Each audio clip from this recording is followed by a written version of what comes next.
Hi, my name is Dean Henderson. I'm comms coordinator for California. I want to show you how to make your Why I Support Convention of States video, and how I'm going to do that is I'm going to make one video unedited all the way through, and then from that video I'm going to edit down and make my own Why I Support Convention of States to show you the difference of the two and hopefully inspire you to make your very own video and not have to worry about getting every little detail right and doing one take and getting it right all the way through. That you can edit it out and make it look halfway decent. And if you have to do a couple of takes, that's fine, even a few, and just to get what you want to say in the video. Sometimes I do that. I'll go through and the video will be okay, but then I'll go, God, I wish I would have said that. I wish I would have said this. You can do that to a certain degree, but don't get carried away. Just do a few takes and know that we can edit it down and make it look pretty decent. So first of all, make sure your attire is okay. I mean, I'm not wearing the best clothes in the world, but I'm not wearing rags either. I would say that save your Let's Go Brandon t-shirt for maybe another occasion. Make sure that the audio is loud enough and that the video looks good. So in other words, do a first take, just a few seconds, and then play it back and make sure that everything looks all right. As you can see, I'm doing this video in landscape mode and I'm using my cell phone. So I prefer landscape as opposed to portrait because it fits better on the video platforms. As you can see, I'm reading off my script here, and it's okay to have a script. So I'll do my version of Why I Support Convention of States, and then be giving you tips along the way. So, my name is Dean Henderson. I'm a volunteer with the Convention of States in District 37. My lower district representative is Steve Bennett, and my upper district representative is Monique Lamone. The reasons why I support Convention of States is that the federal government spending is completely out of control. Here we are, $30 trillion in debt, and they keep racking up more and more debt. It's like the overspending is literally killing us. Look at the inflation. Look at the gas prices. Putin had very little to do with that, actually. The gas prices were already going up. Look at what's happening with our border. Complete chaos and breakdown.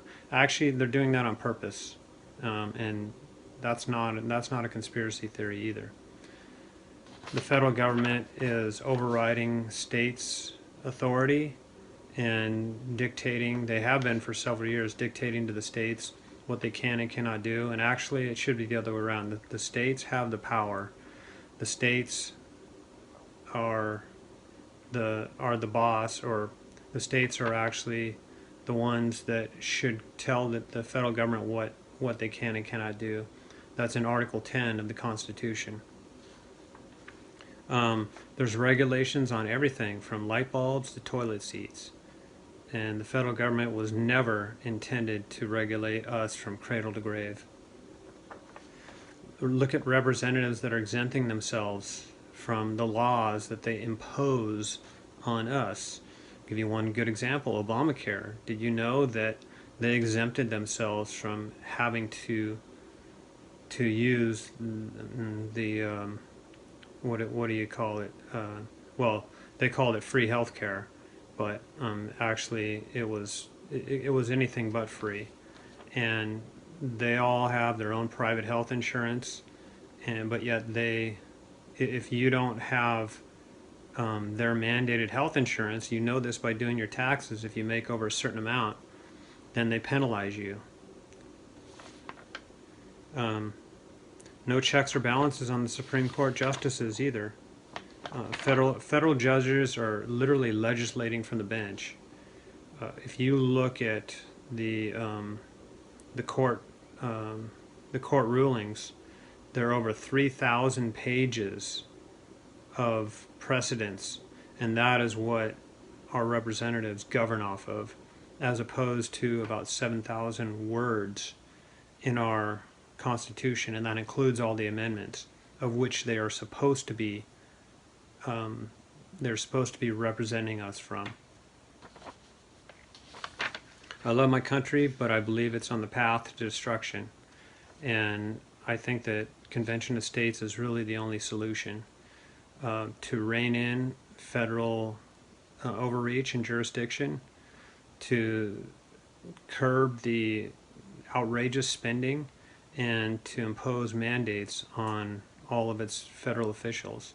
That's why I support Convention of States. So that's why, that's my why I support Convention of States video, and I'll edit that down to show you. But a few tips are, in order to find out who your legislators are, go to openstates.org and type in your zip code, and they'll come right up. Scroll down and you'll be able to see who your upper and lower district representatives are.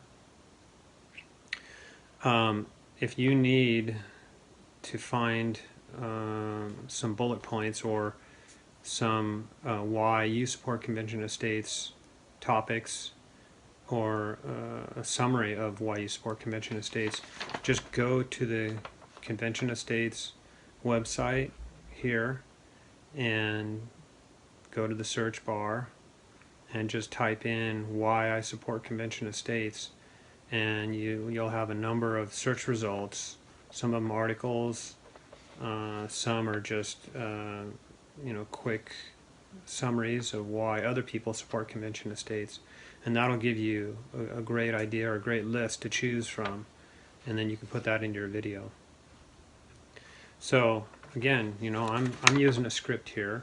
Obviously I'm not going to show you the script while I'm making my why I support Convention of States, but you could see that I looked down at it a few times when I was making this video, and that's okay, because as long as you're authentic and you're expressing what you really believe in, then that comes across. It's the genuineness and the expression of why you support Convention of States that is going to compel our representatives to take notice of your video and your testimonial.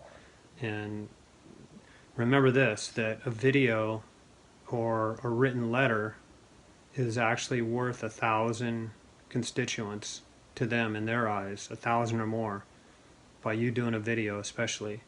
They look at that as like, wow, these people, our constituents, really want this. So keep that in mind as you're making your video. I hope this helps, and we'll talk to you on the other side. Thanks for watching.